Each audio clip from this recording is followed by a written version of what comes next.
All right, Scott. All right. Let's do this. Okay. All right. Hello, welcome. Thank you. So where are you from? I'm from Edinburgh. Look, Karlstad. Oh, from Karlstad. I live in Karlstad. I'm from Edinburgh. But you're from Edinburgh? Yeah. Wow. Yeah. I never been there.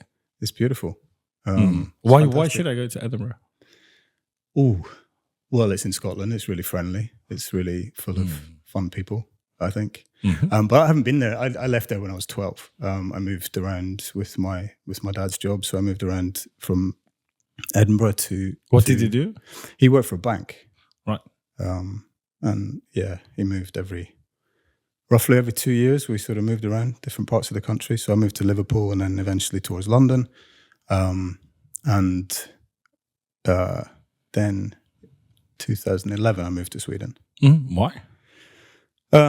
Love with my now ex partner and our 3 young kids at that point. But she was from Värmland, and we decided to give life over here a try instead of staying in London. We've been there for quite a long time. All right. So how do you find it to come from Edinburgh and to live in Sweden and to Värmland? To Värmland. I think from London to Värmland, I went from living in 5 kilometers out the city, working in the city, to in London. In London. Wow. To living in a village with 20 houses in the forest in Värmland. So that was a bit of a change. Yeah, but how did you manage that? I mean, how was that? It was good and bad. I enjoyed the peace and quiet, definitely. I think I lived in London for such a long time and I loved it, but it gets kind of draining after a while. So I enjoyed the peace and quiet, but then of course, yeah, it's a bit isolating. And when I moved, I think it took around 6-7 months to get a job in Karlstad. And I didn't speak any Swedish. And I didn't understand any Swedish either. So that was kind of a little bit challenging. But my Jennifer, my partner, she knew a lot of people around the area. So we had like friends and people to talk to and people to get to know quite quickly. So yeah, that was good. Cool. Let's go to Värmland in a while. Yeah. I have a little personal question to you when it comes to London, if that's okay. Yeah. Because I love London. I was in London when I was a kid. My mother had some flings over there for a while. And I have a food memory from London. And I've been looking for the ability or the opportunity to actually experience that again. Okay. You know, you know what I'm talking about? You know, you eat something when you're young and you can recognize the taste. Yeah. You know? And you want to sort of recreate that taste, you know. And then I went to London like in my 20s, and looked for it. But when I tried it, I realized that it didn't taste as good as it did when I was a kid. Okay. And I'm talking about fish and chips. Okay. All right. And when I was a kid, I mean, when I had that fish and chips, it was like. The chips were like perfect. It was in a newspaper for real. Probably very, very unhealthy. Probably. But that fish thing and the sauce was remarkably. I mean, that's one of the best thing I ever had in my life. Okay. You know. But when I tried fish and chips later on, it's just not good anymore. So where can I find in London? The best, you know, most originated fish and chips. Oh, I think you go out of London a little bit. I think you go to like Kent or Essex, and you go out to the coast somewhere. Okay, and find like somewhere like Southend-on-Sea or something like that, and find a van by the sea, and see what you get there. But I know what you mean. I think we had a restaurant when I was a kid. This is not in London. You had a restaurant? Had a restaurant. No, we had a restaurant nearby. Where we lived on the west coast of Scotland. And it's sort of the memory of the fish and chips there. For me, actually, that was in Scotland, so it wasn't fish. It was like deep fried sausages and things like that. Because cool, but it's the memory of everything. Going there with your parents and sitting down, and the vinegar smells and all that stuff. Yeah. But yeah, London. go outside, go to the coast. Don't go to London to fish and chips. Well, I don't know. London probably became, if you could probably get some gourmet stuff in some gastropub or whatever. Exactly. But cheap and cheerful by the seaside is better. Yeah, exactly. I'm not looking for the gourmet. I'm looking for the real taste. Yeah. So right. So what was the first taste of Sweden for you?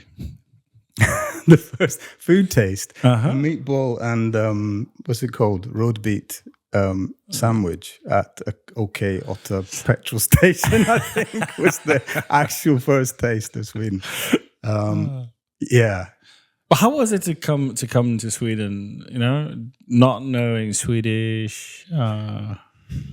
Yeah, I mean, I think I was ready to make a big change and to move away. I'd run a business in London for about 8 years. You ran a business? Yeah. What kind of business? IT consulting. Okay. And our kids were young and we wanted to kind of like set them up in a school system that was going to help them and be beneficial for them. And we just decided to give it a try. So I was kind of full of... So you met in London? Yeah. All right. Yeah, we met and had 3 kids together in London. So we lived together. And lived together for how long in London?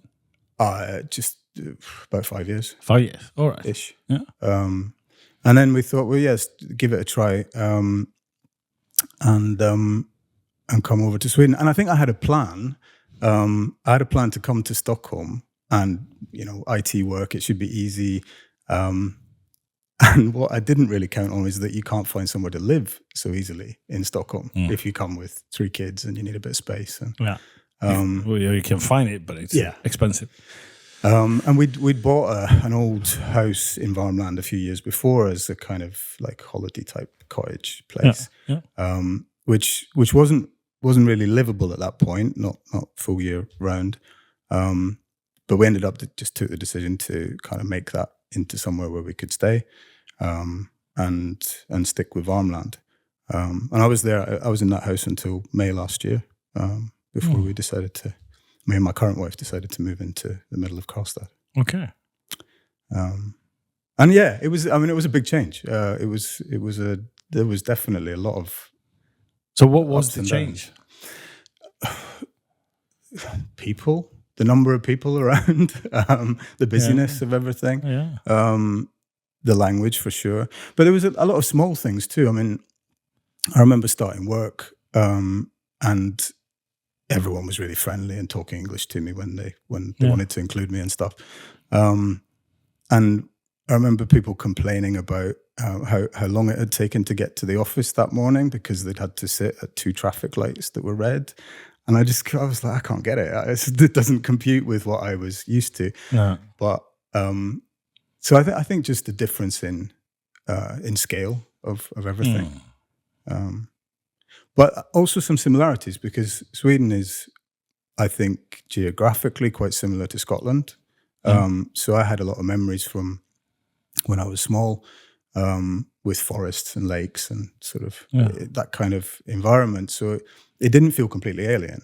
And then I found, I found people really friendly, which helped.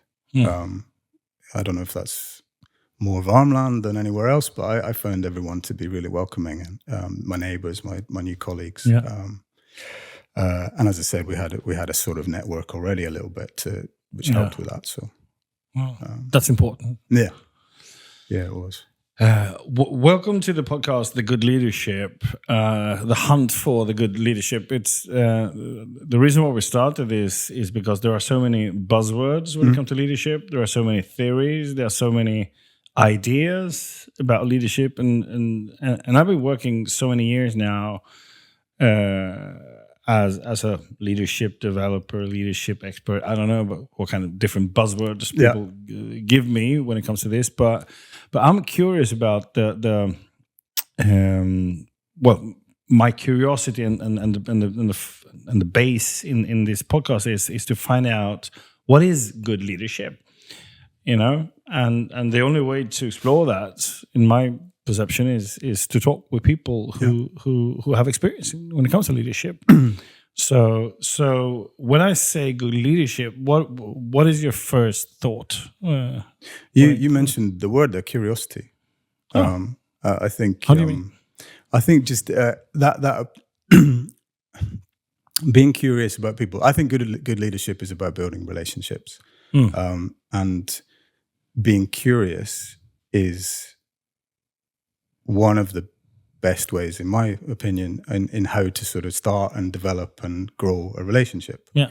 So I believe if you show genuine curiosity in somebody, and how they are and who they are and what their life, what's important to them, then most of the time that will be reciprocated. And what does that mean? You'll get the same curiosity back. So you'll have the opportunity to kind of grow a relationship based on trying to really understand each other. And I think that works with other people, but I also think curiosity can be,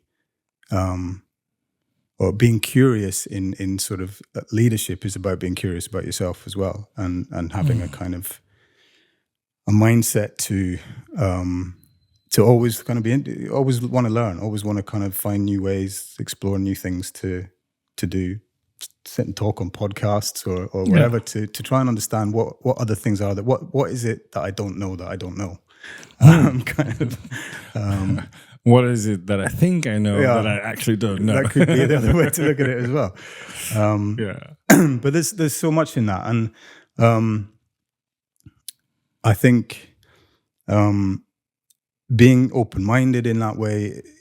There's lots of other words that I don't know if they're buzzwords, but other words that come along with that. Being a bit sort of humble and a bit sort of not necessarily putting yourself first in the conversation. It's for me, it's a way to kind of get to know people better. And I think we just talked a little bit about moving around in Scotland or moving countries. I think one thing that I've learned with that, whether it's related to leadership or just building new relations, is that you don't want to be living on your reputation. You want to be kind of like building a new one in the environment that you're in and the new culture that you're in, and if that's a new group of people, or if it's a new office, or if it's a new schoolyard, then you're trying to sort of you're trying to learn what's going on rather than pretend, or thinking that you know. First time I met you, Scott, was at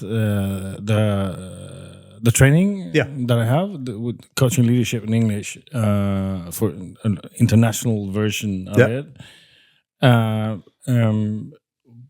I'm curious about, because I found you, or I recognize what you're talking about right now, that you were very curious and humble.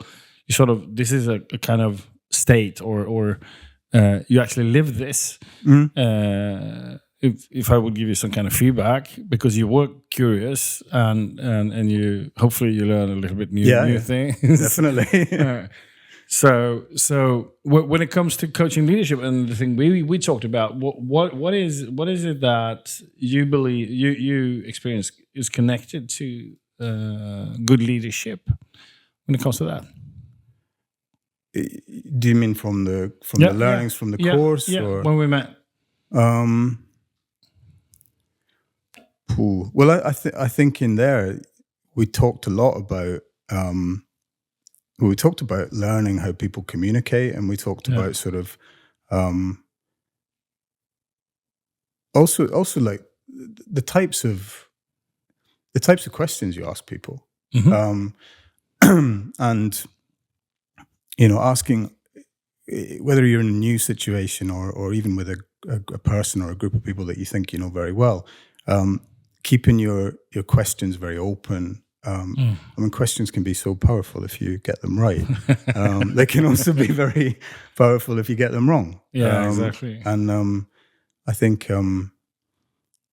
I read an example yesterday of a very powerful question. One of my friends in the UK, I think he runs some kind of like leadershipy type organization, or he works for one. I don't know if this was actually directly related to leadership, but he posted this on LinkedIn. He was talking about questions, and he talked about a doctor called Helen Kingston, I believe, who was working in an area of the UK called Frome in Somerset. I think it's quite a sort of little bit deprived area at times, especially for the people that live there. Maybe holiday homes and stuff like that are going on, but it's and she was looking at all of her patients, and she was trying to and she asked the question, how would it be if we could connect all the disconnected people, something like that. And from the story, I only read this briefly yesterday, but the story that he shared was that from that grew sort of a whole bunch of voluntary type organizations that were helping people who felt a bit disconnected to be connected. And some research study then took place over 3 years, and hospital admissions for her age group of people or whatever dropped 20% compared to other places nearby, went up by 20%. Wow. And it was just and it came from that one question. And that's a long way of going back to when we talked in the course about open questions. About because I found you. That's what I'm talking about. Because the first time I met you, I really experienced you to be curious in a very humble way, and I'm curious about where did that come from when it comes from. Yeah. How have you managed to continue to be so curious? I think where it comes from, as I said, I moved. I went to 7 schools in 14 years, or every second year. Yeah. Wow. So I was new boy every second year, 4 junior schools and 3 more senior schools. And I think if you're not a little bit humble and curious in that scenario, you're not really going to enjoy yourself very much. And certainly, I probably learned from the first couple of schools to develop those skills a little bit, because to start with, maybe I didn't understand that. I think, probably it started there. Probably that was where I began to understand that, other people it will be easier to build good relationships with people if you have this approach rather than another approach. So I would guess that. And then, how does it stay? It's kind of inbuilt now maybe, but also a little bit of self-reflection over the years about just, what is it that I want? How do I want to build relations? Is it, do I feel good or at my best when I'm being this way or being another way? Yeah.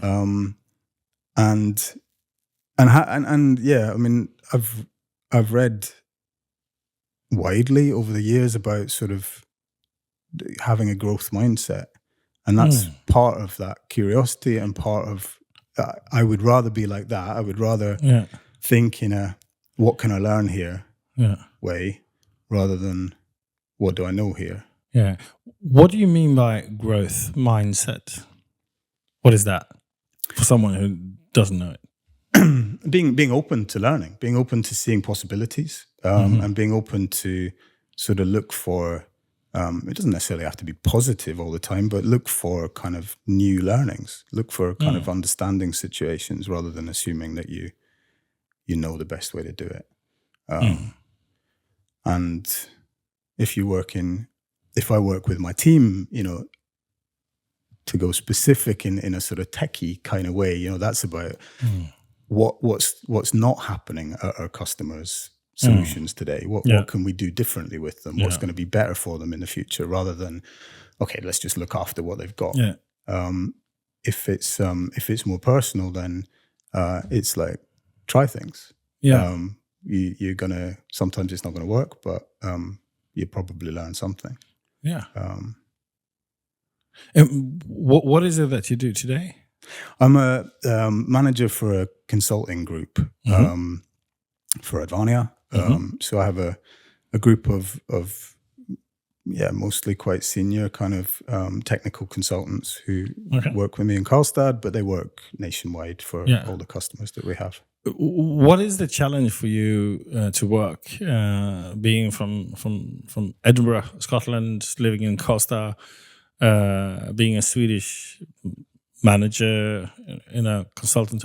What are the challenges for you today? I think that language has always been a bit of a challenge, and it's got easier over the years. I understand Swedish pretty well. It's been known occasionally that I can speak it when I'm pushed, but I think that's been a challenge because you're expecting other people to accommodate you, which I'm not necessarily comfortable with, but also I feel maybe I just feel a bit guilty about it sometimes. And then guilty about what? Guilty that I'm sort of I should be a little bit better at speaking Swedish. I'm here. Right. I should be able to kind of engage better with other people in Swedish. But it's not been a huge challenge because everyone is very accommodating and English is so common here. I think I would have had a harder time, but I would have been better at language if I'd moved to Spain or France or something like that. Yeah. Otherwise, I mean, Karlstad itself can be a little challenge sometimes because it's a little bit removed. I worked for one local company when I started, and then they were bought by a bigger company who were part of Telia. And so everything has been more centered around Stockholm. But I don't think that's unique to me. I think that's, many satellite kind of offices and groups work away from their sort of central offices or central head office. How many people are you managing? Today I have 6. 6? Yeah. It's quite nice, quite small. Nice. Yeah. But it means we have time, which is important. I've had bigger. I once had around 30 direct, which was almost no time. Sounds crazy. It was. I mean, it was just juggling. It wasn't really being able to focus on any one individual properly. So this is quite nice, and they're relatively senior, so they're pretty self-sufficient in many ways, and they're very capable of also coming forward to me when they need something. So that helps me. Yeah, but and they're all consultants. Yeah. So what is sort of the challenge to manage consultants? Or maybe you have done that all the time in your life. You always have managed consultants, or no? This is the first role that I've had consultants. The previous roles, I was more of a kind of internal services and support functions. Yeah. So there was the big difference being that the consultants that I have in my team today, they have an expectation to sort of build business as well and to develop the customer solutions that we have. So we have a sort of bit of a double focus. We focus on the financial side and we focus on the kind of, the customer development and then the individual development. Previously, we had financial side with costs and things, but it was less, there wasn't any expectation for them to grow working in support. It's more looking after. Okay. Yeah. So it's a mixture of, but there's not so much like, there's not sort of sales role included in what I do. Okay. So when it comes to good leadership, how do you sort of practice that?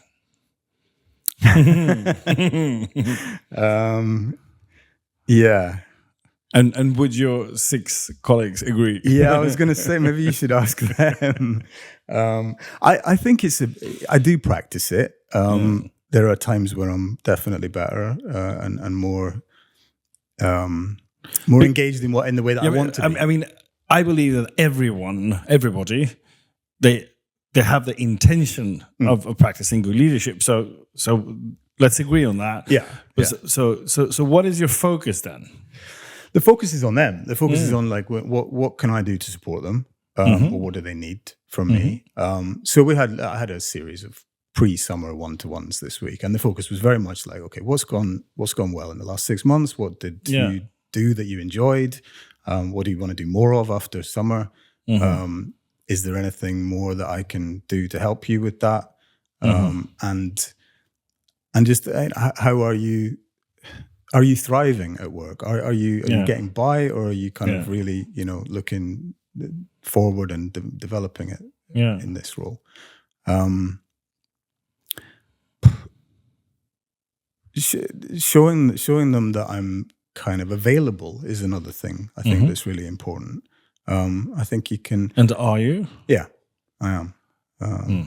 Yeah, but I think there can be challenges. I mean, many people, many leaders that I see, not just my current company, but in general, they often have sort of dual roles. They have other things that they have to do, whether that's formalized or just part of the way that things work in their particular company or department.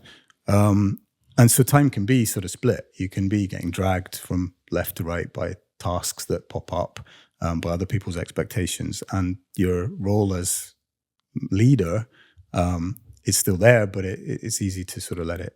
I think sometimes it's easy to let it slip by.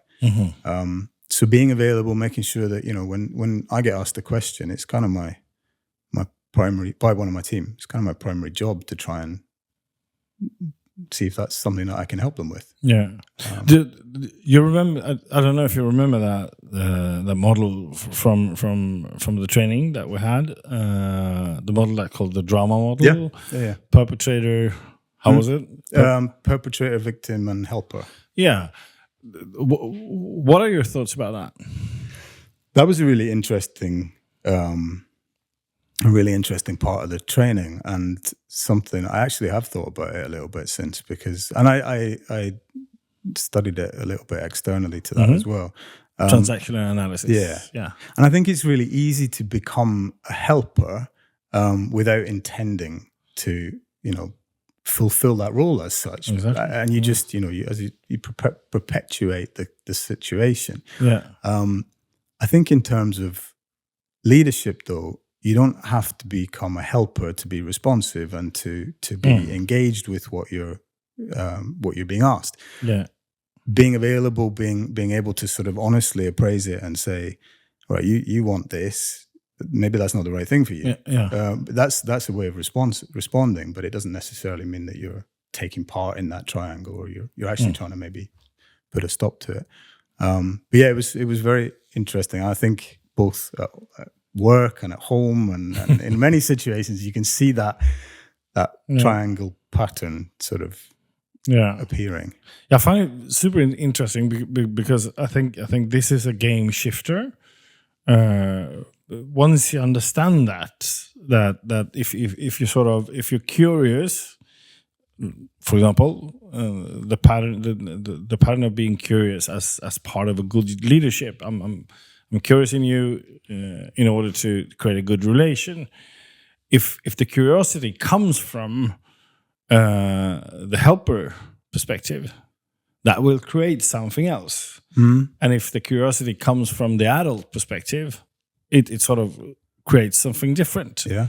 So curiosity per se is not only the tool in order to create good leadership, I believe, because I think you have to be aware of where does your curiosity comes from, because when it comes to for example asking questions, since I've been working so many years as a coach, asking questions, and that's what we do for a living. I also understood along the years that you have an ethic when it comes. You have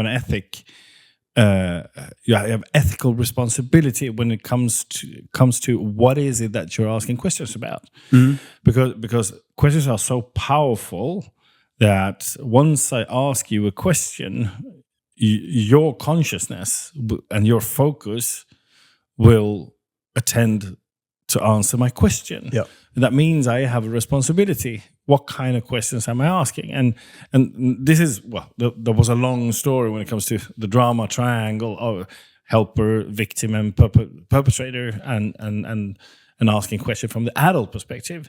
So how did that sort of landed in you? Because we met in December last year. Yeah.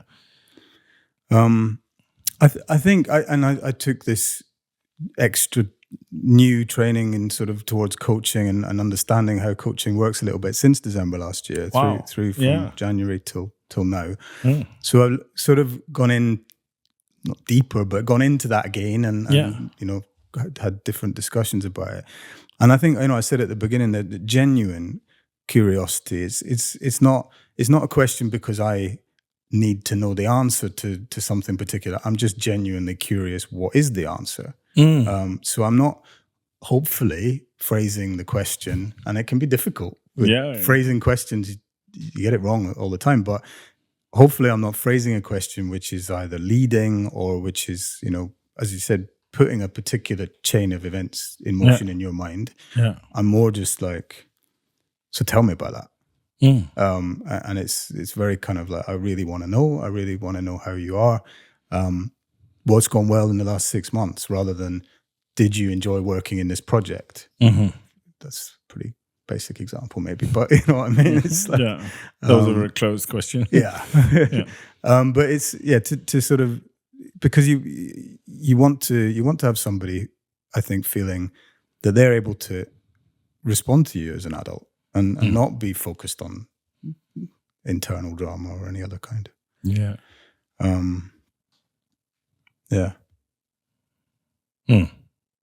So how come you got interested in positive psychology and coaching? This started about 7 years ago. I went on a kind of management type course with Telia. Telia had some amazing opportunities to do different learning things, and when I became a manager there, and I got invited to a course. And actually, the course itself was less important, but the guy who was sort of giving the course had worked at Telia for a very long time. He had been sick and taken some time off, and then he had come back. And I don't know, as part of his kind of, you know, way of managing things after his sickness, he had got into more of the, I've got all these years of experience, I want to give back a little bit. I want to teach other people some of the things that I've learned. And that just inspired me a little bit. And I was like, that's quite a cool thing to do. I'd never really thought about that. And so I think that gave me the first idea. What, you know, I've got whatever, 20 years left at that point, maybe of working life. Can I build my next 20 years towards, or with that as a kind of long-term goal somewhere? And then they had a lot of other learning opportunities that I got into about sort of self-leadership and how to kind of really look at your own values, what it is that I enjoy, why do I like doing what I like doing? And that's been a theme that's come through, is like, you know, I enjoy working with people, I enjoy working with individuals and teams and trying to sort of get the best out of them or help them get the best out of themselves. And so the coaching part, it came along, it was a guy that I can't remember how it started, but I saw him on various social media channels, and I had the inspiration from the work that we did in December, and I thought, just do it, just sign up, do the learning, see where it takes me, sounds like a growth mindset. And it was, and you know what? It's because it's led to so many things. It's like when you start doing something, sort of doors just appear. You know, from this, I got involved with a great little organization called New to Sweden, who help other immigrants who have come to Sweden to, they help them in many different ways, but they help them sort of settle, and they help them with potential career support and things like that. And understanding Swedish logics, understanding Swedish culture, society, how to help them integrate in many different ways. Yeah, wherever they're from and whatever their reasons for being here are. Oh, and sounds like an important organization. Yeah, and they work with companies as well. Actually, they work not just with the individuals, but they work with some big companies to try and express the benefits of diversity of having people who have a different perspective from Swedes, or natural-born Swedes, or whatever you want to call it. Yeah. Just a different way of looking at things. Yeah. So they work with organizations as well. So I got in touch with them and started doing a little bit of coaching and voluntary work with them. And I don't know if I'd be sitting here probably if I hadn't sort of got into that, of learning things and when opportunities come along, why not? What is in your world, because now you're starting to experience the difference between coaching and leadership in practice, being actually practicing coaching session. Yeah. You're starting to do that. What is in your experience the difference between managing and coaching? Ooh.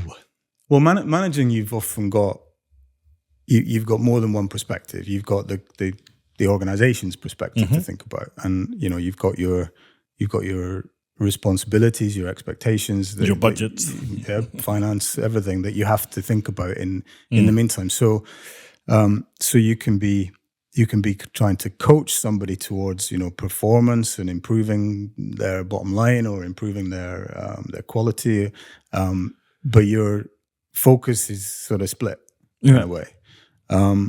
And then maybe pure coaching, I've not done so much of it, but the bits that I've done, where you're 100% focused on that person, and it's not about anything else; it's about them, which makes it terrifying because you feel a huge sense of responsibility. I think when you're doing that, you're trying to make sure that you are asking questions that can be powerful, and personally, that makes me sort of feel like, okay, I need to be sure that I'm doing this in the best way that I can, so that do no harm type of principle. So that's been maybe the earliest reflections on it. So there is a little helper there. I don't know if it's a little. Maybe it could be. I heard that. Yeah, it sounded like a little helper. That's because you can't be responsible for the client's result. No, but you can be responsible for the process. Yeah, and I mean, I'm so inexperienced at it, and I think you have this big imposter sort of feeling like, how can I sit here and coach you? I don't really know anything about coaching yet. I've only studied for a few months, so I think there's many things that I've got to learn about that. Yeah, but I love the fact that you identified one of the most important differences when it comes to managing and coaching, because and this is one of the difficulties when it comes to how can we implement coaching leadership in a company? Because one thing that you have to understand is that the company, when it comes to leadership, the company's intention is not the client. No. It's the business. And you need to understand that and get relation to that. And I believe that there's a conflict there because should a manager coach their coworkers? Yeah. And how open are we with that ethical, I wouldn't say dilemma, but honesty. That the reason why I'm coaching you is actually, in the end of it, is not because I like you. No. It's because I want you to perform. And I think this is attached to values, culture. I mean, in other countries, this is super open. In Sweden, it is not. Right.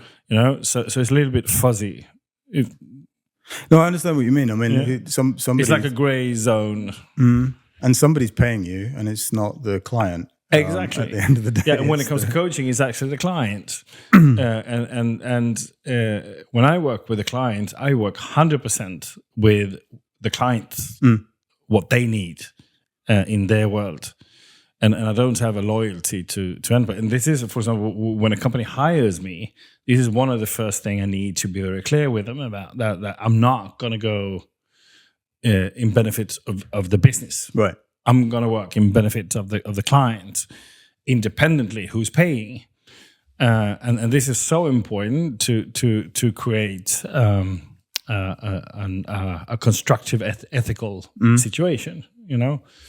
But I think a lot of people mix that up. So I'm glad to hear that you're aware of this.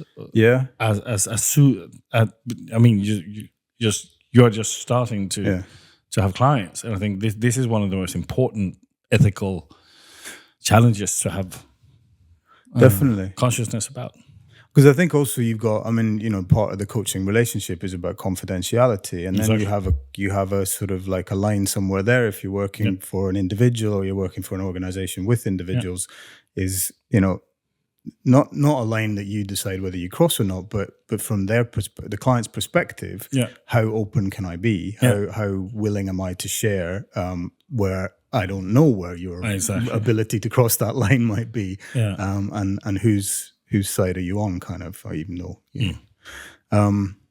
It's a difference. I mean, I think coaching in what I do at work is a little bit more straightforward, because it is quite open, the conversation that we're having about, you know, I'm trying to help you get better at your job, if I can,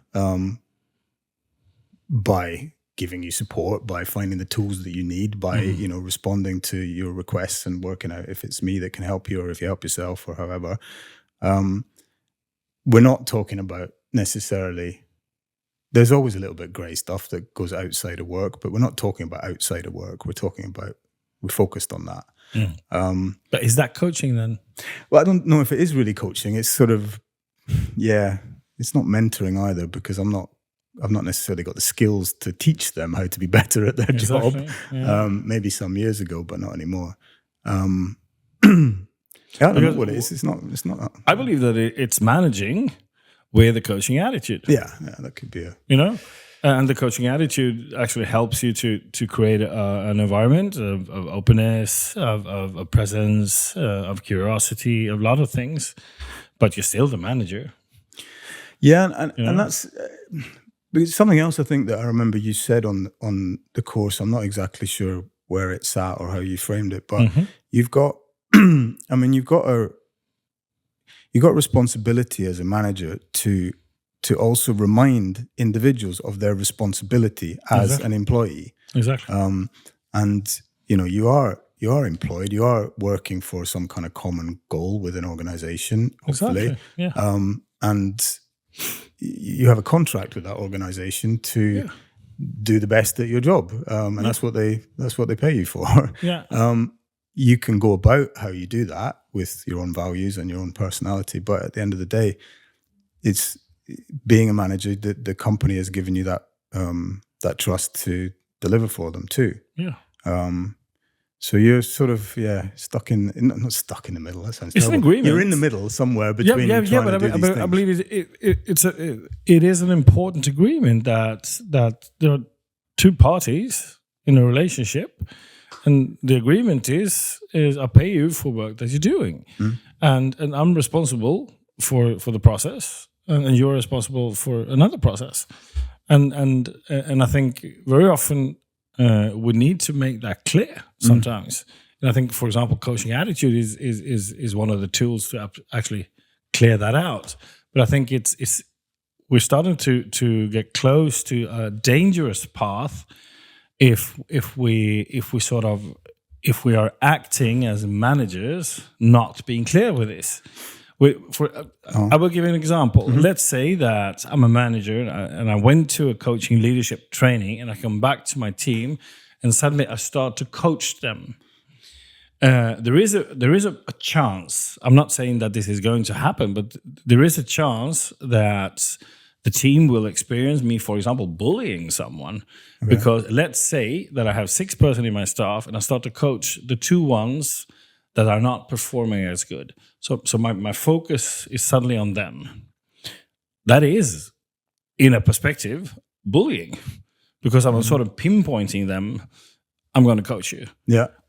And I have to also, as a manager, think about my intentions of coaching them, because I believe that if you're a manager and you start to coach your team, you have to be open to coach everyone in your team and not individuals. Yeah. The best performer or the most or the ones who doesn't perform. You have to sort of actually coach them all. Yeah. Otherwise, you are you're favorizing someone, or you're bullying someone. You know, that sense can actually appear. So I'm talking a lot now on this podcast. Sorry, Scott. That's all right. But I really, really think that when it comes to if I'm a manager and I'm implementing coaching leadership or coaching attitude or coaching methods, I have to involve the people I work with, talking about what is it that I'm doing and why. Why am I coaching? Why am I using the tool coaching? Because I'm never going to be your coach as a manager, because I'm going to continue to be your manager. I think that it's an important difference there. Yeah, I agree. I think, but as long as you're clear, and that goes back to when you ask a curious question, why are you asking it? Why exactly? What is your thinking behind this? What are you trying to achieve with it? Exactly. Excuse me. And to take that point about involving, I think if you suddenly come back from a coaching course and suddenly you're coaching everyone's going to be like, well, what happened to you today? What did you go away and do?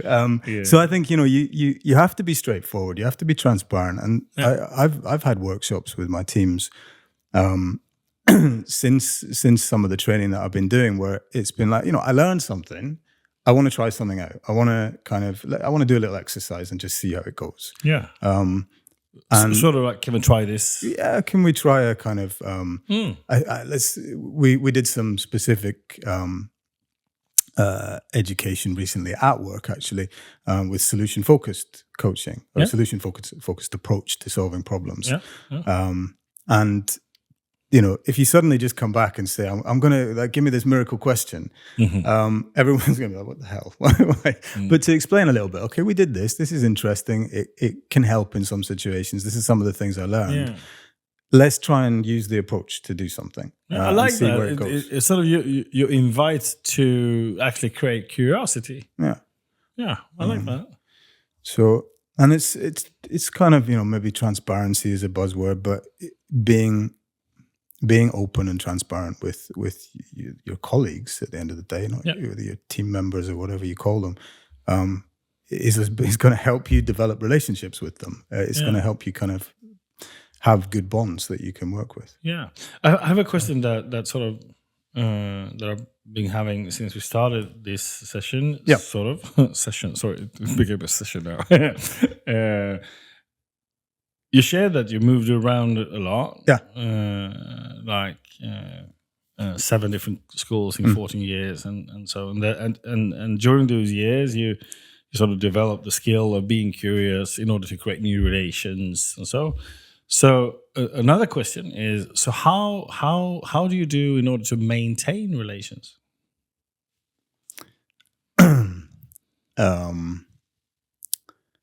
Well, I think you just continue how you are. I mean, it's not like it's not like a different persona to sort of like build a new relationship. It's just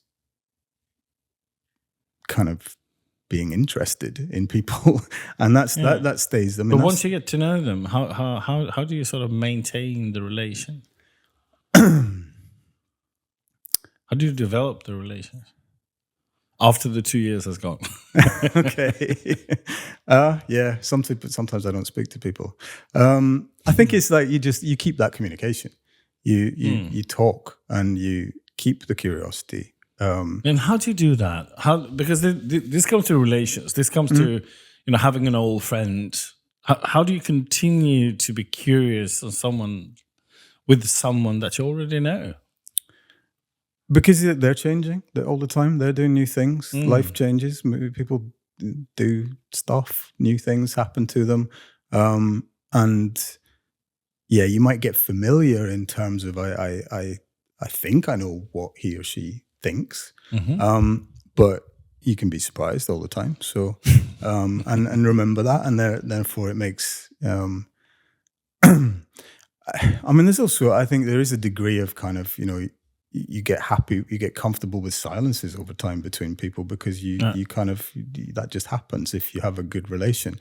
But those comforts come from knowing that, you have that strength and that kind of ability to keep the interest. I'm trying to now think, professionally, personally, it's, there are many relations that I have that are quite old, and it's rolling with the punches, changing as time goes by, accepting that individuals will sometimes become different, and that's hopefully interesting. And sometimes it doesn't work out, and sometimes over time, you don't, you sort of go your separate ways. That's okay too. There is I read a research about curiosity, since curiosity is sort of the foundation of what I'm doing. I'm curious about like creativity, and I read a quote that was about curiosity, and I don't know if you heard it, but when it comes to wild animals, that a characteristic of a wild animal is that they are curious in order to observe danger, and so they have a very attentive curiosity. And the first thing that they lose once they get domesticated is their curiosity. Okay, so interesting, isn't it? Yeah. They also have fast reactions, so they can decide to move away. Exactly. Yeah, I mean, of course, you get that. What was that English phrase? Familiarity breeds contempt. Yeah.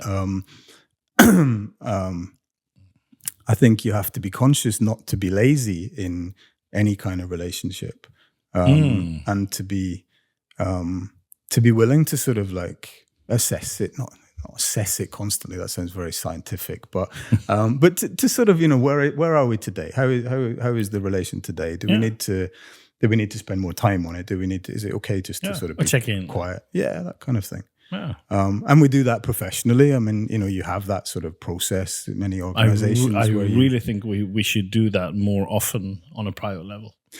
Yeah. Have a systematic approach on continuously check-ins.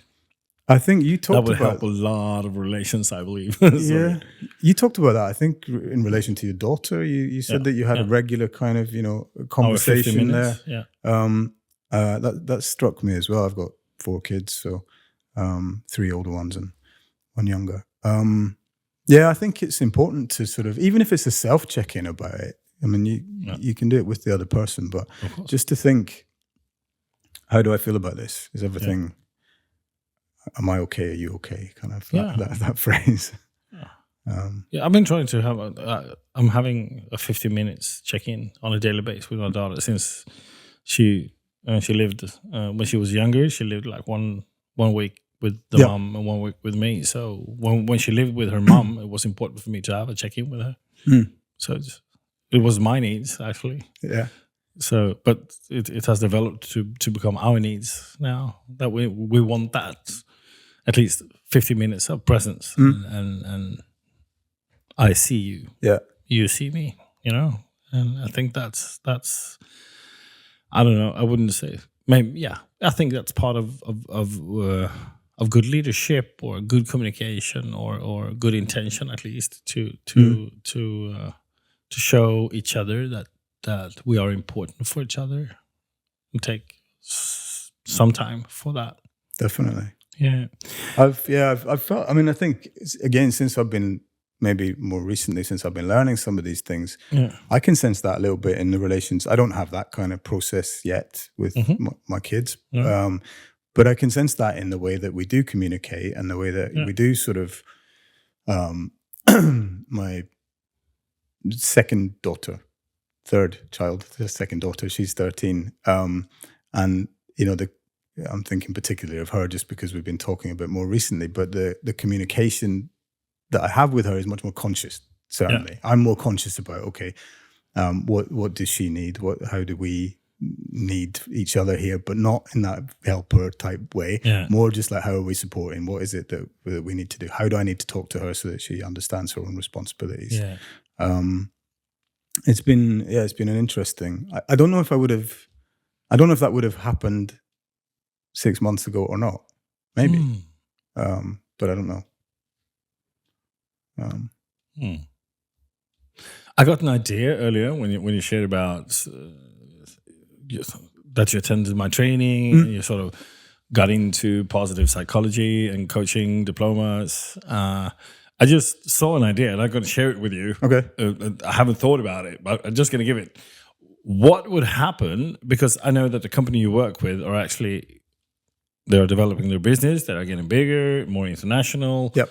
What would happen if you started internal coaching school at your company? Ooh. To help international managers as a sort of a school, or create a network for international managers, because you're starting to become an international company now. Yeah, there's definitely some growth going on towards the UK as well. Exactly. Yeah, that's an interesting idea. I think it would. I mean, it depends on what's the goal, what's the kind of outcome from it that everyone's looking for. And again, how would you would have to really think like, what's from the coaching perspective, where's the line there about what we're trying to do? What would happen if you had a coaching approach to the international managers to help them to support each other when it comes to their, in a company that's growing? Because my experience when it comes to growth is that the faster you grow, the less you talk. Yeah, sometimes. And a very strategic, smart thing to do is to support the middle management to actually cross borders, and work cross operationally within the company. That's where you actually create a inner force to support the business, the development of the people, of the coworkers, and everything. That's sort of it's a link of a sort of a chain within the company that forces up the company. Yeah, I mean, often the role of that middle management is sort of to try and translate the strategy part to something that everyone can buy into and understand and then hopefully deliver on. I mean, I believe that coaching approach with my team, it works, and it helps them, and I believe it's also a fun way to work. So it's good for me. So if you had a sort of structure in which helped more people work in that way, I see it as, I mean, black and white is probably going to help the bottom line eventually, which is good for everyone to understand and see. If you have satisfied employees who are kind of feeling like they're thriving at work as well, I mean, there's so many potential benefits from that. Yeah. I think it's. Is it an area you see happening in Sweden? Oh yeah. Yeah. Not with everyone, but I see that companies today are starting to understand the power of coaching, of course, because it's so aligned with the business.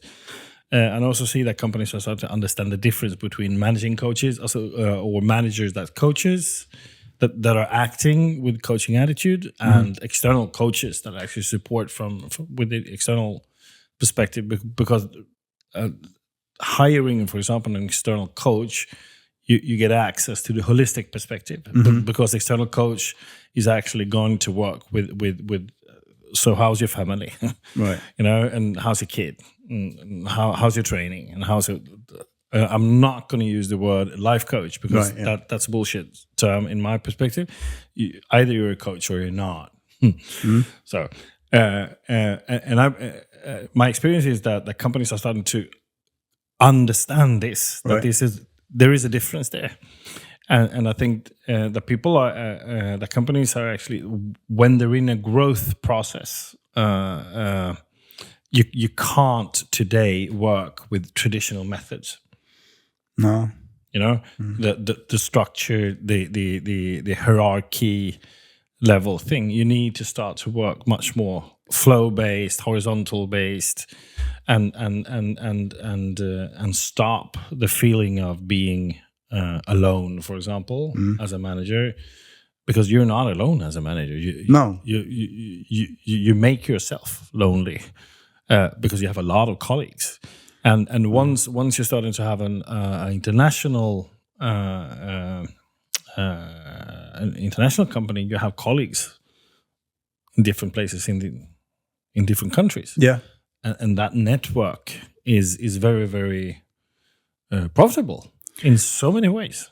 It can be. I mean, you go back to like that diversity type idea where you've got new ways of thinking. You've got kind of I mean, I haven't worked in the UK for 14 years. So I don't really know how it works there anymore. I got friends that work there, but there is a different way of doing things. There was, and to learn that compared to Swedish ways of doing things, and to take the Swedish ways and learn that backwards. It's got to be good. It's got to be good. It's more potential knowledge to use. Whether you use it or not is up to you. But I have two more questions before we run this up.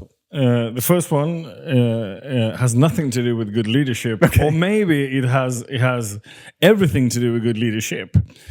Do you know the Scottish singer that were in Stockholm a couple of weeks ago? Paolo Nutini. Yeah. Was he here? Was it him? I think he was here. Yeah, he was here. What should we listen to Paolo Nutini?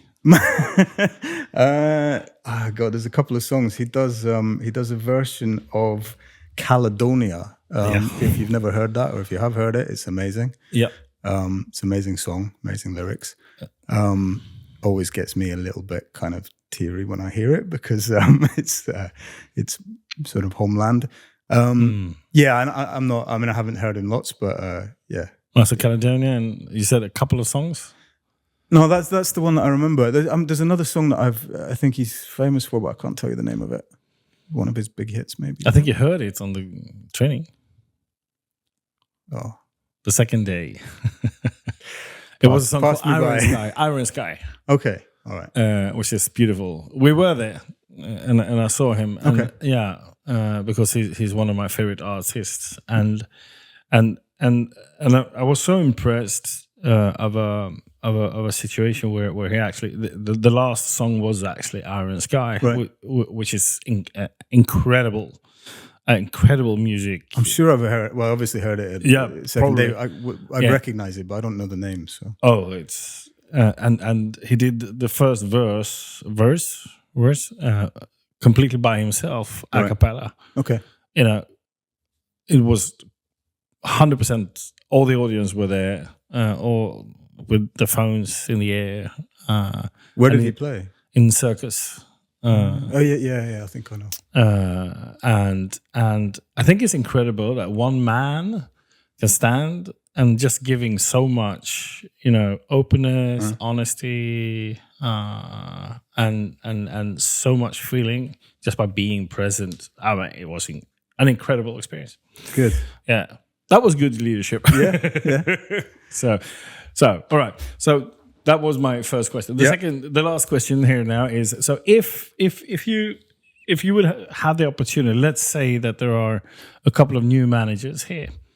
That they are just starting their leadership careers. What are your three sort of you need to know this? Why do you want to be a manager? To have an answer on that question? To answer that for yourself. Yeah. I don't need to know, but you need to know. I'm so surprised that you asked a question.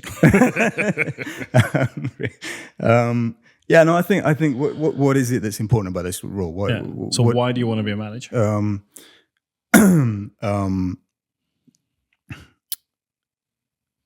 What was it? Three things that they need to know, or that I need to know. That you think that they need to know on a need to know basis. that that collaboration is more likely to sort of give everyone success than trying to be isolated in some way. I think if whether you've got a small team, a big team, if you're part of a bigger organization, if you're if you can figure out how to collaborate with others around you, you're going to have more success generally, and then there's more success to go around for everybody. All right, so work together. So work together and be able to look for opportunities from collaboration. And I think it's like be honest with yourself. We talked about a little bit earlier, like how do you know you've done a good job? Where do you get that from? But how do you ask yourself that? Do you go home and reflect a little bit? Have I lived up to everything that I want to do today? You're going to answer no some days, many days probably. Exactly. But if you answer no, well, okay, what was it? What is there something I can do different? Okay, so the daily reflection. Yeah, daily, at least trying to be reflective about sort of what you're doing, and have you are you satisfied yourself with how your day, week has gone? Does that answer the question? Yeah, of course. I love it. Yeah. So why manage it? Question mark. I think that's the most important one. If you don't know what you're doing there and why you're doing it, then don't. Then don't. Yeah, go and do something else. Exactly. And then said work together. And I think one perspective on that is that in order to be able to work together, you actually have to know your role. Because if you don't know your role and don't have an answer on the first question, you're not going to be able to cooperate. No, and you also have to sort of understand what are your goals there, whether it's within your role or your own values or your team's values, because to collaborate, I think sometimes people see collaboration as like in the opposite to, or it's like people the see opposite to competition. Yeah, competition. Yeah. So people are sort of like, there's two teams here. We've got to be better than the other one, rather than we've got to be the best we can ourselves. And if we can bring the other team along with us, or they can bring us along with them, if we're both the best we can, that's better than winning in many situations. So that's maybe what I mean by collaboration. Yeah, I like that. Because I experienced a lot of times when you say that people say that they are collaborating, but they are only competing. Yeah. So they use the phrase to disguise the contest. And sometimes you get the question, how can you be the best? And people interpret it as how can I win? Yeah. And it's not the same thing. No. Yeah, I like it. Love it. And the last one was? I got lost in this. No, that's self-reflection. Kind of, have I... Interesting that you forgot it. So how do you reflect on a daily basis? Yeah. No, not so often. Reflecting back on yourself and trying to sort of like understand, is everything going in the right direction? Is it perfect? No, never. But is it going in the right direction? Is there something that I need to do to help it along? Help it in that direction, or do I need to change direction? That can be. I love this process because first of all, why do you want to work as a manager? You get the answer, and then identify your role, understand your relation to cooperation, so you don't compete in disguise. And the third one is reflect, and also think that a good way to reflect upon is, am I living my why? Yeah. So if I don't have the answer to the first question, the reflection is not going to be so clear. No, you're kind of rudderless in that analogy. So what do you take with you after this episode? The hunt for the good leadership. Fish and chips. I'm gonna go to Southend-on-Sea next time I'm back in the UK. Yeah. What do I take from it? I think I've been reflecting. I mean, this we talk about that sometimes when I've been learning about coaching, that sometimes the coaching session isn't really, it's about reflecting out loud as much as it is anything else. And you have that conversation with you, but with yourself in a way. So I think that's been interesting to do. And yeah, it's been nice to sit and chatting about this stuff, actually. Cool. I'm going to play RNScape for you now. Okay, yes, good. Right. Thank you, Scott. Thank you. Good. I loved it. Yeah?